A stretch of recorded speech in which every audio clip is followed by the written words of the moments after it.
Right now, we're watching it somewhere between Tulum to Cancun.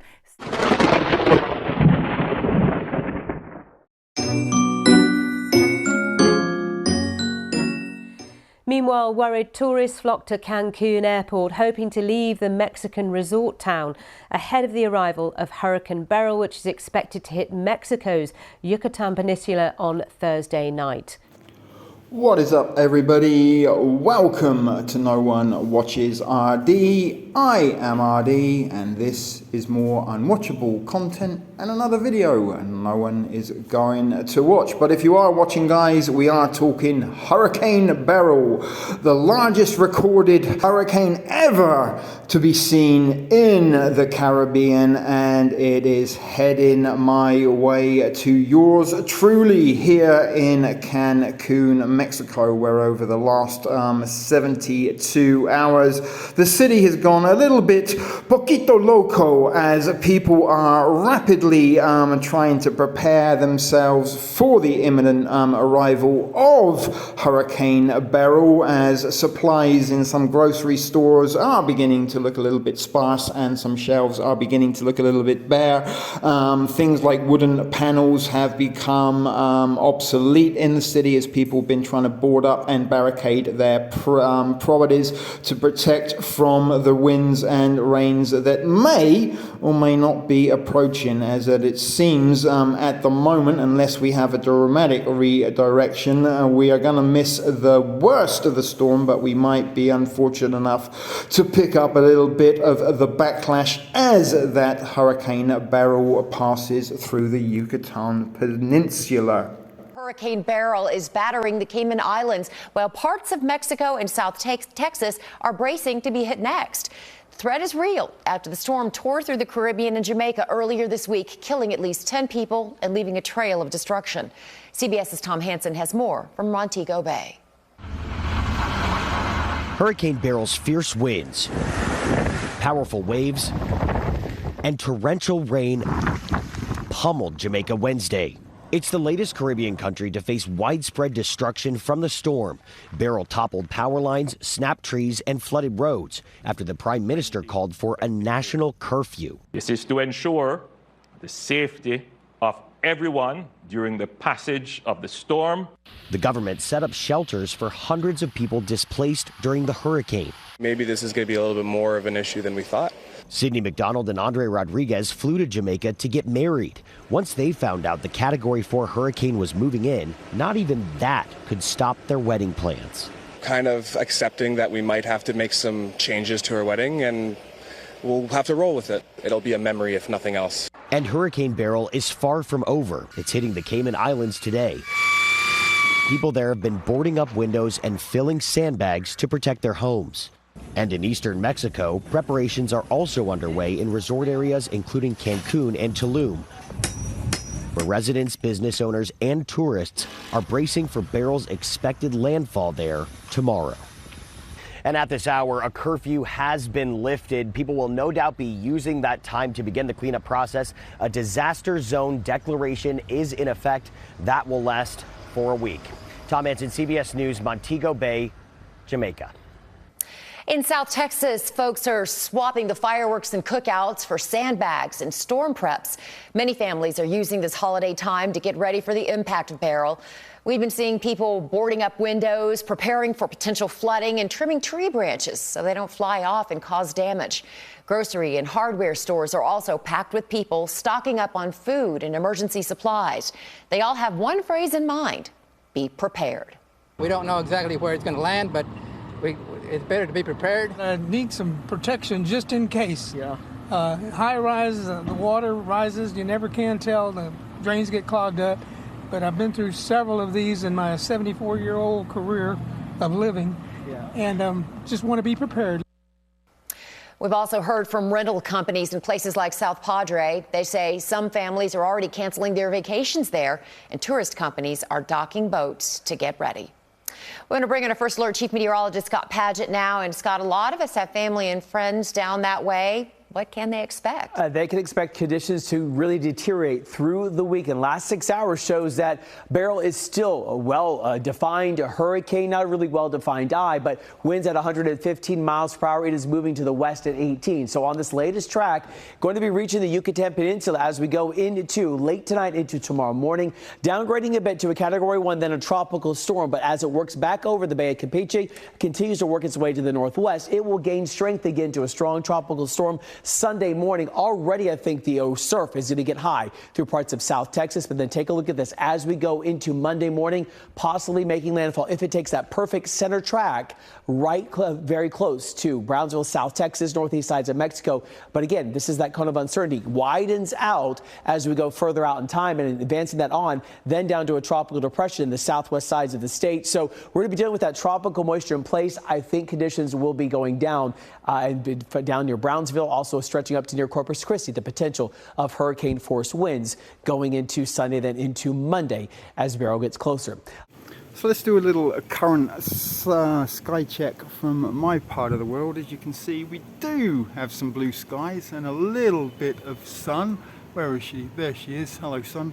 Probably not going to see you for a little while, but as you can see over there, still a little bit of blue skies, but the clouds are beginning to descend. They are getting a little bit grayer and darker in the direction from which Hurricane Beryl is going to be approaching from. And oh my goodness, there is a gust of wind almost right on cue. I was going to say the wind is beginning to pick up. It's been very sort of eerily calm and still for the last couple of days. Almost no trees or leaves or anything moving. Very, very silent.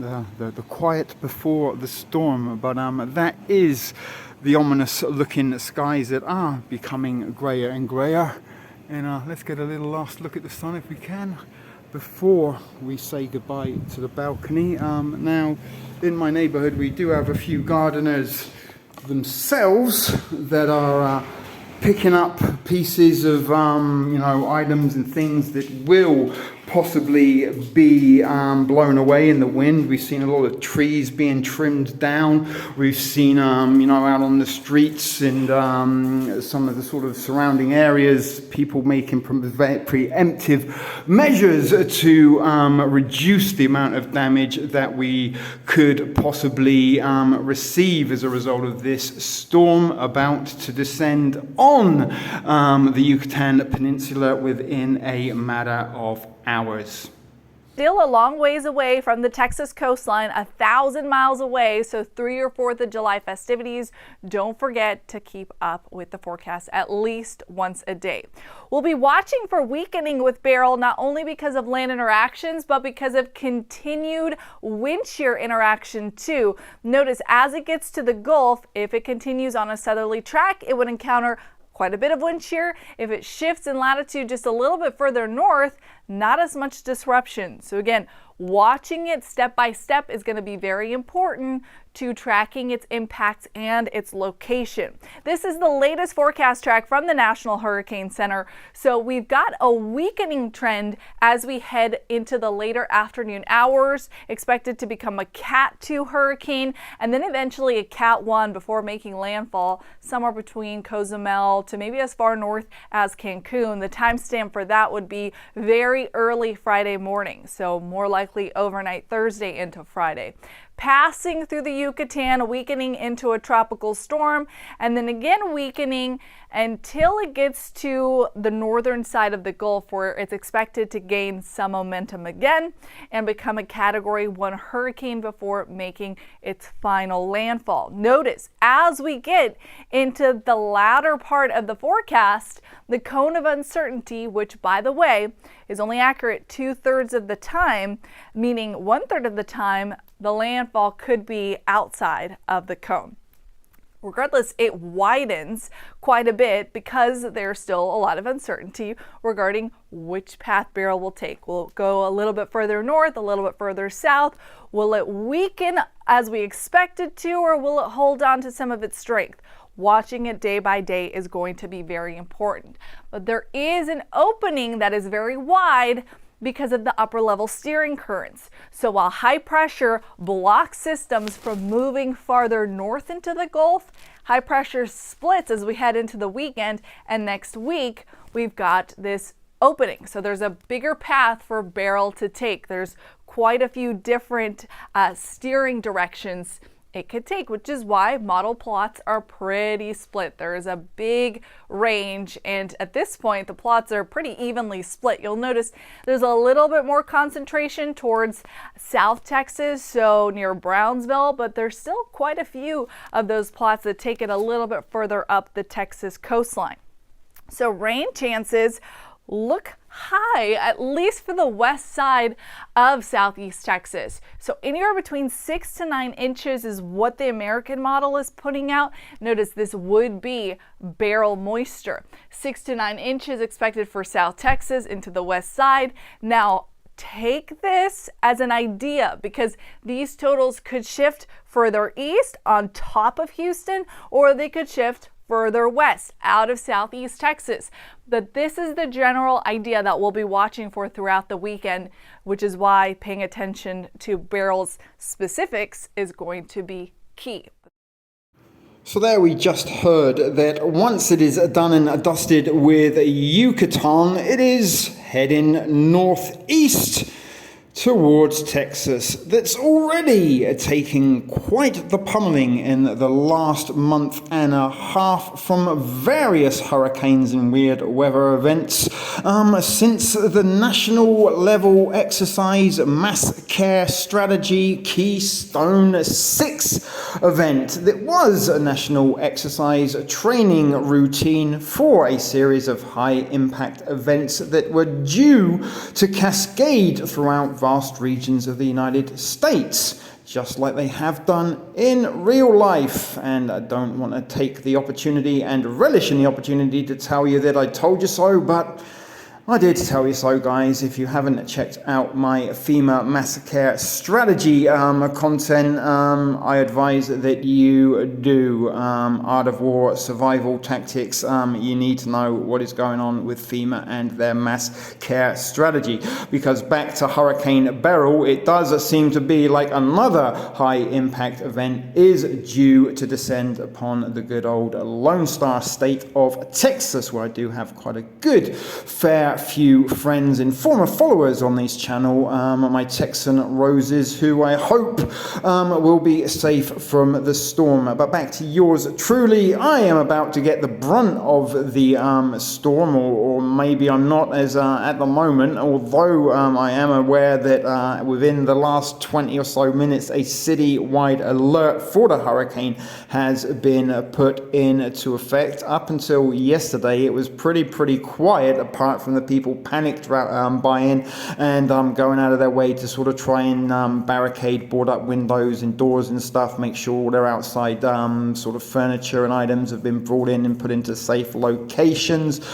People have been cutting down trees and branches and making sure that, you know, every possible prevention measure that they can take, they have done so in order to withstand the storm that may not be as bad as they are saying it is. As the moment they are been recent reports have said that once it sort of does hit landfall, it does hit the state of Yucatan, that it will start to dwindle in force and sort of render itself to a tropical storm level. At the most it might come in at a category 1 hurricane. Now just 2 weekends ago we did get battered with a hurricane down in Chetumal, which I believe was a category 2, possibly a category 3, that once again I was unfortunate enough, and Cancun was unfortunate enough to witness the back end of that hurricane. And you should be at the moment seeing on your screen some images of that bizarre and weird and wonderful weather system that hit Chetumal just under 2 weeks ago, that caused quite a little bit of destruction and dismantled some areas of that part of Yucatan, and up here in Cancun it was battening down the hatches. Torrential rain, very, very high winds for about 36 to 48 hours almost straight, and I spent a large portion of that time fluctuating between my upstairs front room and my back downstairs utility room, mopping out water that was descending in through gaps that had been worsened by the amount of rainfall that we had received. And unfortunately I do have a dome on the top of my house that leaked, and for large parts of 2 Saturdays ago I was spending the afternoon regularly running up and down the stairs with mops and buckets, trying to keep as much of the water from getting into the house and pushing it outside as I could. I also was unfortunate enough that there was so much rain it got into some of the concrete work. I had some blocks of concrete fall out of a door canopy, out of my balcony, out of my side entrance, and as a result of that, my preemptive measures have been to put up a wall on my side entrance that nothing can get in, and hopefully will be a lot more stronger than the door, with gaps and cracks that once was there. I've brought a lot of my garden items inside, some pots and plants and a few gardening tools that I have. I don't have much in my backyard, but I brought everything inside just to be safe. And yesterday I braved the crowds at Walmart, although I was very lucky to arrive at a time that there weren't an awful lot of people inside. It was pretty much like a regular Tuesday afternoon, but once the work hours finished, almost everybody that was in close proximity to the Walmart I was on descended on the Walmart, and it did become quite chaotic, but I was able to get most of the stuff that I did need to get in order to see out a few days or a week or so without any power supplies, water, or ways of getting food or access to stuff. And I went old school, thrift store prepper style, and I bulk bought some ramen noodles and a few cans of beans and a couple of packets of crackers, just to see me through if worse does come to the worst. And the reason being, it's better to be prepared, it's better to be safe than to be sorry. Although a lot of people have gone to the troubles of cutting wooden boards, covering up their windows and stuff. They are saying that the winds are going to reach a high of 18 miles an hour at the maximum today, but tomorrow, Friday the 5th of July, is going to be rain, monsoon levels of rain, and I do believe that is the day that the warning for the hurricane has been issued here in Cancun. Now, another interesting and possibly weird coincidental circumstances unfolding under the barrage of bad weather provided by Hurricane Beryl, that within the last 2-3 weeks and even within the last 36 hours, Russian ships have been visiting Cuba, Venezuela, and I also believe Panama. In fact, the Russian ships have been visiting the part of the Caribbean that currently is getting battered by Hurricane Beryl. But I'm sure that's just a coincidence and nothing malicious and retaliatory from black operations technology, unbeknown to us, being used by the United States government and military to thwart off unwanted Russians in Caribbean waters.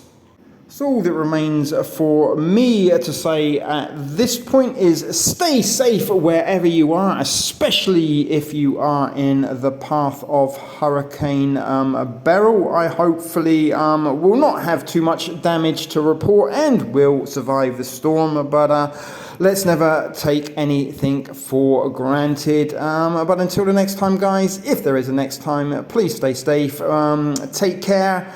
May the force be with you, and more importantly, let's all be excellent to one another. RD signing out for now. We begin with Hurricane Beryl, the strongest storm to hit parts of the Caribbean in decades. The system brought punishing winds and storm surge to Jamaica as it passed the island as a Category 4. Earlier in Grenada, multiple people were killed, and on some islands, nearly every home was damaged or destroyed. Hurricane Beryl is now a Category 3 storm turning towards Mexico's Yucatan Peninsula. Tom Hansen is in Montego Bay, Jamaica. Tom, good morning. Hey there, Michelle. Good morning to you. Well, as the sun comes up, we're getting a better idea of the extent of the damage here. Scenes like this one behind me, large trees toppled, plenty of power outages as we were driving in. It's just one example of the homes, the businesses, the utilities all being impacted by the strongest parts of this storm, adding Jamaica to a growing list of Caribbean islands cleaning up today. Hurricane Beryl's fierce winds, powerful waves, and torrential rain pummeled Jamaica Wednesday. It's the latest Caribbean country to face widespread destruction from the storm.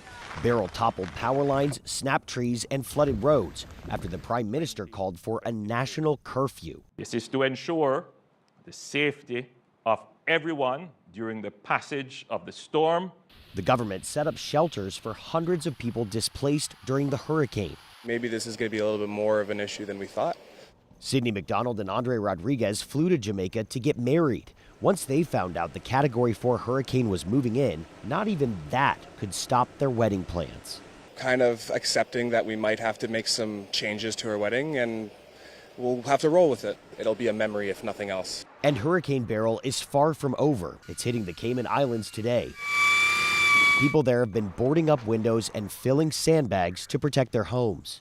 And in eastern Mexico, preparations are also underway in resort areas including Cancun and Tulum, where residents, business owners, and tourists are bracing for Beryl's expected landfall there tomorrow. And at this moment, a curfew has been lifted. People will no doubt begin the cleanup process, but there has been a disaster declaration that's going to last through the next week. Omar? Tom, thank you. Sit, Ubu, sit. Good dog.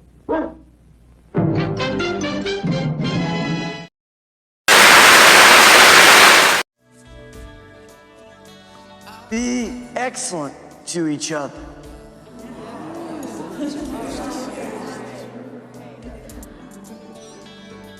Party on, dudes! Hey, Luke.